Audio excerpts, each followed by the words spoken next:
Hi, and welcome to Positive Pets. I'm Melissa Vieira, your host, but you can call me MJ, and I'm here with Sam again today. We have a lot to talk about. Training for leash walking, leaving food for the food stealers, and jumping. Are you having any of these issues with your dog, Sam? Oh, definitely. We have quite a few of these issues. Our biggest one that we're going through right now is the leash pulling. Leash pulling, and Sam has a lab named Mooney. So if you've seen one of our earlier episodes, Sam was here with me. Sam's a groomer at MJ's, and along with being a groomer, Sam also does a lot of training with her dogs. Now, as far as the leash pulling, when does your dog pull the most, would you say? I think right now she's to the point where it starts right when we're starting off. I think it's just because she wants to just go. She wants to smell all the smells. Yeah. And if she hears other dogs, she hasn't really seen any critters, so I'm lucky with that. I haven't got caught with a squirrel or anything like that. It's mostly other dogs and right when we start off. And what was I going to say? Well, you had mentioned you haven't seen any critters on leash. Is she different on leash versus off leash? Like, does the leash make her more excited, more likely to pull? No, I wouldn't think. I don't think she's any different. We also have the trouble of every time someone is walking by the house, she's just like at the fence, barking, running along the fence, trying to follow them. So she thinks she's doing her job. She's alerting and Yep. excited, of course, because Mooney loves people. Yep. And she loves animals.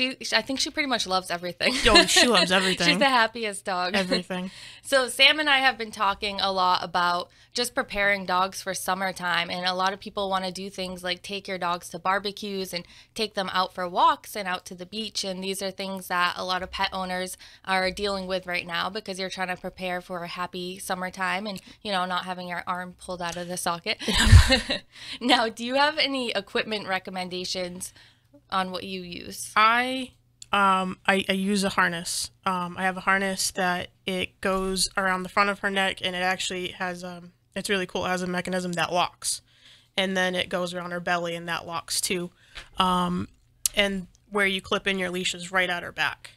So I prefer that. We tried walking with the collar, but she just pulls too much, and I don't like, putting that tension on her neck. Right. So I found that the harness is the best way to go. I definitely agree with that. I feel like the harness kind of distributes the weight, so you're not putting all the pressure on their neck, which is, it's better for their trachea, and you don't have to worry about throwing them out of alignment. And the harness can help with pulling if it's a no-pull harness. I actually brought a no-pull harness, which it might not be very helpful to look at when it's not on a dog, but the difference between a regular harness and this one is that it has these clips in different places, so you can buckle the dog on their chest and on their back, and that's very helpful for walking because you can use a double leash and you can really balance their weight instead of just having all the pressure in one spot. And that was another thing that I had seen a lot of people. I actually saw someone with it, and someone thought it was so bad. I don't know. The face halters. Oh yeah. Which I think those are really good. I was out somewhere and I saw a woman with this giant Great Dane, and she had a face halter on it, and a lot of people were walking by like, "Oh, that's so mean." But a dog that big, you want to have good control and not be harming the dog with like a prong collar or a slip collar. And you think of what a horse is walked and I on. think of a horse, yeah. He was definitely horse-sized. So with the head halters, it looks like a muzzle, but it's not. The dog can pant and open their mouth. Yeah. It's very relaxed on their head, so it's not holding their mouth shut. And those are useful if you're training your dog to walk right on your side and they're not walking too far out ahead of you, so you don't have to worry about like causing them any harm if they pulled at the end of the leash. So they're just nice and relaxed by your side. So those can definitely be helpful for Great Danes and tall dogs that you want at your side walking with you. I think a big thing when people are learning walking on a leash is they think that they should pull back. Yeah. And that's not a thing that we should do. Opposition reflex. Opposition reflex. Our word of the day. Yep. So if I were to give you a rope and tell you to wrap it around your hands as tight as you could, because I'm going to pull on it, you're already going to be bracing yourself. You're like, all right, she's going to pull really hard, and you're bracing yourself. You're ready to pull the other way. But if I just kind of like give you a rope, and should we try it? Should we do a demo maybe? All right, let's do it. So if I just give you a rope and I just tell you to just kind of hold it relaxed and I hold it relaxed, you're not going to want to pull back because you don't think I'm going to. But if I start like all this stuff, you're ready to pull back. Yep. So the same things happen with our dogs. If we're constantly keeping pressure on the leash and we're wrapping it around, we're ready to kind of pull back at a quick notice, then our dogs are going to sense that and they're going to be more likely to pull. And if we pull back, they are going to naturally pull the other way. If somebody comes and like yanks your arm, you're going to be like, hey, and pull the other way. Yeah, I think that's something that most people don't realize. Like, you have to really keep that in your head because it goes for you too. Like, your dog's pulling, you want to pull back. Right. So you have to stop that. And, you know, I found that with walking, a big thing is if you want to do it right with your dog, you have to stop a lot and redo things. Stop and turn and get a workout in. It might be good for your arms if you pull the whole way, but your dog's not learning anything that way. I think a big thing too is that, you know, I thought right off the bat, I got a lab so we can go on these long walks and she's just going to know. But it's really about, you know, you got to stop, do things over and make the walks a little bit shorter until they get used to it. Yeah. And labs are one of those breeds that they tend to be big pullers. I mean, anyone listening with a lab can probably relate. And actually, if anyone has any questions or if you have a dog that pulls and you want to ask questions about that, give us a call at 508-996-0500. We'll be glad to answer your questions or just chat about your pet because we like to do that too. Yep. So another thing on leash that we have an issue with, not so much with Mooney, but with our other lab, Strawberry, is she likes to veer into you. She walks really well on a leash, but when we're walking, she just kind of just goes right into whoever's walking her. This is an interesting case. So do you think it's like a confidence thing? Do you think she really needs that physical contact the whole time? It might be. I was kind of having the thought that maybe it was like a protection thing too. Like she wants to just, because she's very, very, very lovable. She always wants to be beside anyone. She wants that physical contact. So I'm thinking that it might be a protection thing, but she just doesn't care. Like, she walks right into me. I step on her and she's just like, okay, we'll just keep going. She doesn't. What about left versus right side?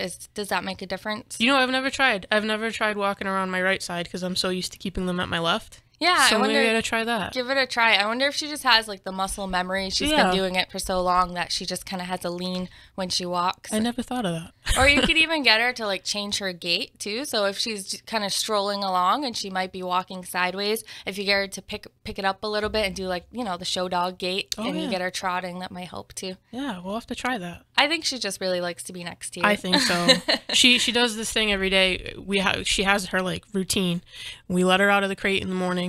And we go outside first thing. She goes outside, she does her business, and comes right back up the porch, and she starts bouncing. Aww. Until one of us lets her in. And then she has her breakfast, and then she goes back outside, and whenever she wants to come in, she just bounces, and she looks for you. So do you have, like, a screen door? Can you just see her ears, like, flapping in the wind? Yeah. That's pretty adorable. Her ears get some distance, surprisingly. She actually, like, pushes a trampoline in front of the door. I bet she would if she could. Now, when your dogs see the leash or the harness, do they get really excited about that? They do. They know what it means? They do. Even he our little one, he starts going in circles. He knows that means we're going for a walk. He loves it. And he's really good. The only issue we ever had with him, I mean, he's a small dog, so yeah, he's obviously not going to pull me too hard. But the only issue I've ever had with him was we had some leash aggression. For a while, and anytime he saw other dogs, he would just start flipping out. But he would flip out, and then he'd like do circles, and he's growling and barking. And but ever since we got our labs, I noticed a big change. I feel like he needs to walk in a pack. Yeah, and that just helped him so much. He doesn't really go at other dogs anymore when we see them on walks. That's really great. So the other dogs just are able to ignore when they see other dogs or people, and he's kind of followed that. Yep. Excellent. Yep, and he walks with my neighbor has a few labs, and we go for walks together. So he's walking, it's little 10-pound dogs walking with a pack of labs like every other day. That must be a sight to see. Yeah, I'm sure everyone driving by is like, what's going on? When you can't pick a breed or a size, get them all. Yep. Why not? Yep. Now, you mentioned that the dogs do get excited when they see their leashes come out, and I think you can probably agree with me when we hear people talking about having issues with leash pulling, a big part of it is that they just don't know how to be calm about having the leash on. Yep. So if your dog at home is getting very excited as soon as they see the leash, just practice doing things like put the leash on in the house and just do calm behavior. So have them just relax while you're watching TV or watching Positive Pets, and just practice having them be calm on leash, and then start to transfer this to outside. Because if the only time they go on leash is when they're going on an adventure, they're going to be more likely to pull. Yep. And I think that's a good point too. As far as the equipment you're using, if you're using something like a prong collar, that's not going to necessarily make your dog want to go for a walk. Right. I feel like those things were, I don't know. I feel like they were there for a reason, and people use them too much now. We kind of figured out better ways over time. And I feel like that prong or a slip collar, is not going to make your dog excited to go for a walk, because they're going to obviously remember what that feels like, and it's not good. And when it's all said and done, we don't want to rely on the equipment. Yeah. That's just there to keep our dog safe. But they should be walking nicely because they're trained and they've practiced it. Yep. And they're kind of just working with us and being our partner out on a walk, and, not like a brick at the other end of the leash. Now, do you have any other concerns when it comes to walking on leash that we haven't mentioned that I should bring up? How about jumping? I have that issue on leash too. On leash? On leash jumping. I have off leash and on leash jumping. She'll get so excited. I've noticed it more probably, in class, because there's more people and not so much on our walks. But if she sees somebody, she'll just jump right up. She's like a bunny. And sometimes they do learn, like, if you've trained them not to jump off leash, but then you're on leash and you're out somewhere, dogs don't always generalize well. So they might learn in one setting and not the other. It sounds like we're working on many different settings. She's just overly excited all the time. And Mooney is only 8 months old, right? Yeah. I think she's just turning 8 months. Just turning it, yep. Oh, we should probably celebrate her birthday. Yeah. We just celebrate every month for like the life of the dog. Well, when I first got her, I kept saying she was 4 months for like, I don't know, probably like 6 of those months. It's funny how that happens. You just don't want them to grow up. So she is an adolescent. She's a teenager dog. Yep. This can be really tough because you worked hard during puppy training, and now it's like, oh, I changed my name and I don't know what you're talking about anymore. Yep. So it's fun to see them go through those stages too. Yeah. Because there is a preteen stage for your dog. It happens, and I've noticed it a lot with Mooney. It's real. Mm-hmm. So what happens is she has a lot of energy because she's young and she's still learning the rules. So she hasn't been, in life really a long time. So she's just a baby. So she's still learning those rules. And this is something a lot of dog owners can relate to when they're in that age. Usually like 6 to 9 months is when people are having the most issues because they're big enough that it's a problem. Yeah. But they're still young enough that they have a lot to learn. So jumping up, does she jump on you or is it mostly other people? It's me too. If it's like, I've been out and I let her out, a first reaction kind of thing. But it's definitely more with other people because she knows she's not supposed to jump on me. Right. Got it. I think that this is probably one of the harder things because it's not so much you have everyone that comes into your house, everyone that you cross paths with kind of have to know what you're doing with your dog. So like I have a roommate and her boyfriend comes over frequently. So I've had to have talks with both of them. Like, when she jumps on you, don't give her any attention because that's what she wants. Did you have to just like sit them down? Yeah. And, look, this is the way it is. This is how it is. There's some treats by the door. Yeah. And I'm going to tell you. Idea. I like that. So, I told them all when you first come in my house, if she jumps on you, you don't want to reward that behavior by touching her because that's what she wants. Yeah. So we try, she knows touch. And I try to go with that. I've taught everyone that comes into my house, try to get her to touch your hand or be away from you, so not just pounce on you. But I think that's been the hardest thing because you have some people come, if you have your plumber or whatever come in the house, obviously they don't know that. So I think this is one of the harder ones to train. And I like the use of touch, which is just a nose to hand target. So that's a really good way to give dogs physical contact that they're seeking with rules. So they're not jumping up. They're just kind of poking you and then going off and doing their own thing. Something I like to do also is use the touch to call them away from people. So not everyone is going to listen. Even after you talk to them, you say, this is how it has to be. They still are like, come on up. It's okay. You're not looking. I actually made a mistake the other day. I was online and I saw Do More With Your Dog had a flash sale on one of their books, and I was like, oh, this is great, I'm gonna order it. I go on Amazon and I ordered it. And it came in and it was the kids edition. Aw, it's still really good though. It was, but there was actually a section on jumping there, and they suggested that when a dog is jumping towards you, you be a tree. Yeah. You don't want to put your arms out to touch the dog. You just want to be a tree and stay still. Right. So I thought that was a good one. So now you have all your friends acting like trees when they come in. And it said if it got too intense and you end up on the floor, you be a shrub. Oh, you should never end up on the floor. No, you shouldn't. Your dog, unless it's on purpose. Yep. No, that's a really good point though, because negative attention can be reinforcing and positive attention. So even if you don't mean it and you're trying to correct your dog, if you're giving them attention, that can be reinforcing for them.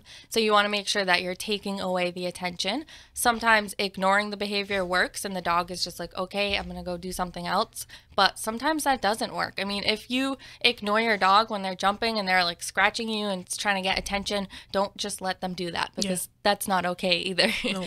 And I think that reminds me of when I have them at the door. So Strawberry will pounce away from the door. Mooney will copy her, but she'll jump into the door. Oh, she's very graceful. Yeah, it's the elephant in her. So we've had that issue going on, and I've been really afraid because I have a screen door to put in, and I don't. Oh, good, excellent timing. I don't know if I should put that in because I can see her going right through it. So practicing alternate behaviors, pet owners at home can do things like ask for a sit or the hand target. They can call their dog away from other people. So your guest might not know how to use a hand target, but you can call your dog to you with that. Or even a shoe target. I don't know if you've ever heard of that. A nose to shoe target for the dogs that are just really tall and they're in your face. You can just train them to put their head down when people come in.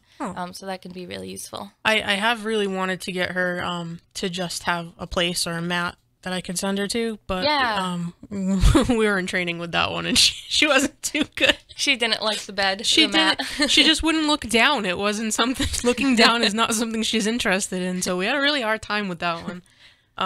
But eventually my goal is to, if I know someone's coming in or knocking on the door, I'll just tell her to go to her bed and she'll go sit and stay. What would be really cool if you train the sound of knocking or your doorbell as the actual cue to go to the place. So then you don't even have to say anything. You just kind of sit back and, she'll just do it on her own. Exactly. That'd be great. We did that in class today. We were working on the emergency down. So the dogs were learning that when you drop the leash, they should just lay down. So if you're out for a walk and it's like icy or, that for whatever reason you trip and fall, your dogs learn that if you drop that leash, they shouldn't just bolt. They should lay down and wait for you, which it's pretty easy to train, because what you do is if your cue for lay down is the word down, you just change it. So you change it by doing a leash drop is the new cue, and then the old cue is the down. So you drop the leash, say down, and then the dog lays down, and then eventually you get rid of the word. Oh, what if my dog picks up the leash? Because she would. What would happen is you would fall, she would pick up the leash and she run would down just the walk street. herself. Like, I don't need you. Yeah. That's kind of a cool trick though. Have you trained her to fetch her leash yet? I haven't, but I'm pretty sure I could. Fairly easy. She's all about that. That's on the skills list level 2. Level 2, yep. That's a big deal. Yep. What about, all right, so we've talked about some leash walking, some jumping. Did you have anything to add to the jumping that maybe I didn't mention or that you've tried and that worked really well? No, pretty much, I go with touch, I go with that. I have treats by the door, and I just tell people, don't acknowledge her because that's what she wants, and we want to break her out of this bad behavior because my neighbor also has children and they come over, and I don't want any little kids getting knocked down by this giant elephant. Right. And one thing I notice you do too is you change your behavior enough that the dog knows something's up. Like if you're interacting with them and then they jump on you and you either, you know, be a tree or you just change your behavior enough that they're like, whoa, whoa, whoa, wait a second, what just changed? Yeah. That really makes them think about it. So I think that's the thing too, is, you know, a lot of people come into my house, they're like, oh, you got dogs, so they're excited and they want that attention from the dog, and you got to be like, no, you got to wait. Even if you have to put them on the leash or, you know. The people? Yeah, of course. I would never suggest putting your poor dog on a leash.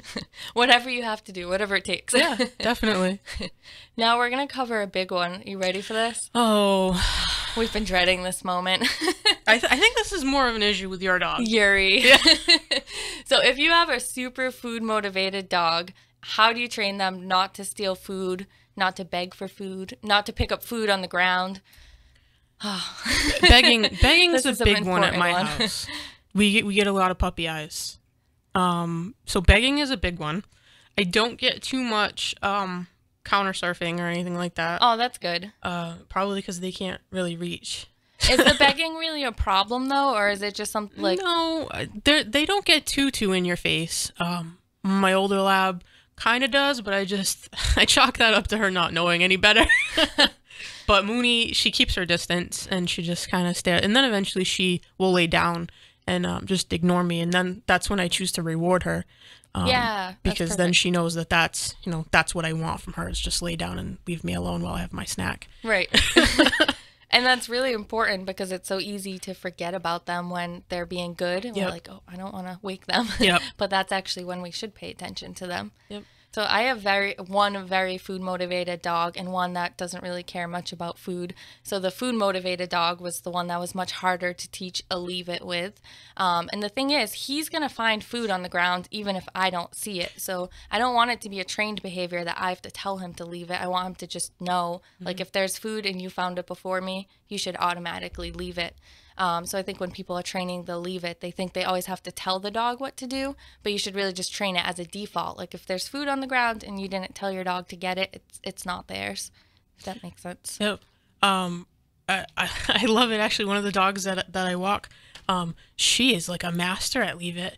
I go and train with her, and I'll put a big pile of treats on the floor, and I'm like, leave it, and she just looks at me and lays down and like rolls away from it. I think I know which dog you're talking about. Yeah. And I have to point out that the trainers of that dog are 2 children. Oh. And they're adorable. They're doing a great job. Aren't they amazing? Yep. So if kids can train a dog, anyone can. Yep. I swear she's the best at that. Yeah. She's so good with it. At home, Mooney knows leave it. Iggy Iggy will leave it, but he knows the second that you walk away, it's fair game. Oh. I caught him right on top of my coffee table the other day. Good. Yeah, he jumped from my couch to my coffee table. Athletic, I mean. Yep. What do you do in that situation? You're just like, hey, you're already up there. I mean, I'm going to take a quick photo and then just kind of move on. It's an Instagram moment. You take a photo and then just like, get off the table. You don't belong there. But it would be a different story if it was one of the labs. They would definitely be in trouble. Oh, definitely. Definitely. No coffee table for the labs. The coffee table might not hold up to the labs as well either. No, so. Definitely not Mooney. Another place, surprisingly, that we see a lot of begging in my house is I have a fridge with a bottom freezer, and my freezer makes ice constantly, and my dogs love to eat the ice. Oh, that's funny. So when you open up the drawer and you bend down to get ice for your cup, they're watching you back and forth, how many pieces you take, and then you have to give them some. That's a big begging spot. So if it starts making ice and nobody's there, like they can hear it, right? Yep. Do they run over? I think so. I'm not there, so I don't know, but I'm pretty sure this could transition into something really cool, like training them to open the fridge and fetch you drinks. Yeah. Maybe. That's on the trick list. We gotta try that. Yeah, definitely. That's our next level for trick class. Then she's gonna start opening it to eat all the ice. And the ice is right at their level too. Every time you want a cold drink, there's no ice. So what have you done? Do you remember when you first started training Mooney the leave it, kind of the steps? I feel like I should let you talk us through the steps for the leave it. So with the leave it, we started, we put a piece of food on the floor, and then I would cover it with my foot. And cover it with my foot, and then I'm losing it. And then to test how fast your reflexes are. Yeah. So basically, when she would just kind of ignore the food and leave That's it. when, yeah, we would give her. It was so long ago that I trained this to her. When she ignored it, I would give her a new treat. And then eventually you take your foot away and get her to ignore the piece. That's when your reflexes come in. Yeah. Because they get a little confused when you first start that. Because she's like, oh, fair game now. Your foot's off of it. I can have it. But it was just a lot of being consistent with the other treat, not the one on the floor. So she kind of got the thought process of, oh, if I don't touch that one, I'm still gonna get one as long as I don't touch that. The cool thing is, if you're training this, it usually only takes a few minutes to actually like get it down packed, and then it's just kind of proofing it for real life. That's the hard part. Yep. And then after that, we just practice it. And then I started practicing it at home with all different kinds of things. Like I would throw a chip on the floor and tell her to leave it, and she would. And then she knew that she would get a fresh chip that's not on the floor. Aw. And then you would feed a chip to Iggy because Yes. when he eats, it's just the cutest. It's adorable when he the eats cutest chips. thing. I think you have to explain that really quick in case anyone missed that episode. I know it's probably bad, and I try not to, but he just chews things in the most adorable way. Aw. So every once in a while, I'll have a chip, and you gotta try different kinds because they're all different. So you gotta see how he's gonna chew them. I love it. I'll give him a Cheeto or a tortilla chip. He learned how to eat corn on the cob. It's just a matter of I like to see what he can eat. Where can we find Iggy? Does he have his own page yet? I think I'm gonna have. He has an Instagram, but I think I'm gonna have to make him another one. I think you should. Yeah, it's just gonna be Iggy Eats, and there'll be videos of all the things he can eat. So your poor labs have to earn their keep by like obedience and learning all these skills. And Iggy just gets it for being cute. Iggy just has to eat. Yeah. Life of a dog. Well, he's one that's not very he's trainable. He knows all his basic commands, but he's not one I found for training. It's just not. I don't think it's something he's interested in. He spent most of his life by himself with cats, so I kind of think he thinks he's a cat. He's a little confused. And this dog life is not for him.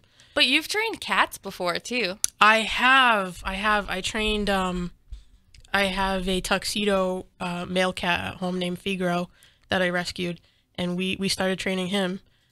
He knows how to sit on command. That's pretty cool.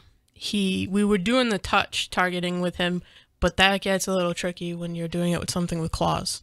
Oh, you have to be careful of not clicking when the claws are out. You don't want to train the wrong behavior. You have to be really careful. Your reflexes have to be really good with that. I got caught quite a few times. Oh no. But everyone thinks it's the coolest thing. My cat knows how to sit. You could even train him. What if you did, like you talked about having them go to a place when the door opens? What if just all your animals line up when the door opens? I think that would be pretty cool. I think I could charge admission to that. Right? Yeah. I'll totally come see that. You have a week. 3 dogs, 3 cats. We get them all lined up. That'd be great. Do the other cats train too, or just Figaro? Just Figaro. Just him. He's the food guy, though. He likes to work for food. I knew when I first brought him home, I realized that about him, that he was very food motivated, and I felt like he could be trainable. That's an interesting thing too. I actually my old cat Dashboard, he actually liked to go out on a leash. Oh, you had a harness for him? Yeah, we had a little cat harness, and he loved it. When we were at my mom's house, I'd take him in the backyard, and he'd walk around and. So cats can be leash trained too. Yeah, definitely. I think people don't realize that. It's fun. It's fun for them. Yeah, anything you could do to give your animal a safe way to explore and become, enriched and see the world. It's a great thing. I haven't tried it with any of the ones I have. Figaro's been on a harness a few times, but he's not. He's a big boy, so I don't really want to put him through that. Figaro's too cute. He is. Yeah, he is. Now, since you started grooming at MJ's and, doing the classes and training, have you thought of training in a different way, do you feel like? I do. I looked at it even before I had dogs, and I was like, oh, this is just something you do, for your dog to get your dog to behave. I didn't really see it as what it is. It's training your dog. It's giving your dog jobs. It's fun for you, too. I think so. I definitely. I get so proud of myself when I teach Mooney something new, or even when I taught the cat how to sit. I was like, "Hey, everyone, my cat knows how to sit," and I taught him that. So there's a lot. It's a lot more than just, oh, I'm training my dog these basic things just so he's a polite dog. It's a lot more than that, and it's a lot of fun. And it works their brain, it gives them a job, like you said, and then it helps solve these behavioral problems like jumping up and pulling and stealing food. So training definitely has many uses, and I agree. I think it's so much fun. I don't know what else I would do with my time, really, except interact with my dogs and train them. It's rewarding. It's very rewarding, and to teach other people how to do it too, I think is fun. Yeah. They say the light bulb moment, in animals when they figure it out, but people have that moment too when they're training with the clicker and the treats and they finally just like get that timing perfect, and it's exciting. It's a game for both you and your dog, and I think it's one of the best ways you can interact with them and be with them. You don't want to just, I mean, some dogs are all about that couch potato life. My little one is. Even to the point the other day it was so hot outside. Well, no, it wasn't that hot. My labs were outside and they were fine. But he was outside and he was like, no. He kept like whining at the door. He just wanted to be inside in the nice cool house and cool off. He's not about that dog life, but I find it's a great way. The dog life is not for him. He's about the cat life. He likes to lay by the window and look outside. He doesn't like to be outside. Well, just think, this summer, those hot summer days when you can't go out and do stuff with them, you have all this training fun that you can do. Yeah. So this was Positive Pets, and we hope that you learned some things, or at least that we, got the wheels turning to give you some different ideas on how to address some issues and just have fun training your dog or cat. Or cat, yep. And this is Sam with me from MJ's, and I'm Melissa. And you can find us at mjspettrainingacademy.com. Sam is a groomer with me. She specializes in mohawks. And cat grooming because she loves cats. I do. So give us a call at 855-465-7782 anytime, and we'll be glad to chat. All right, stay positive. Thanks for watching.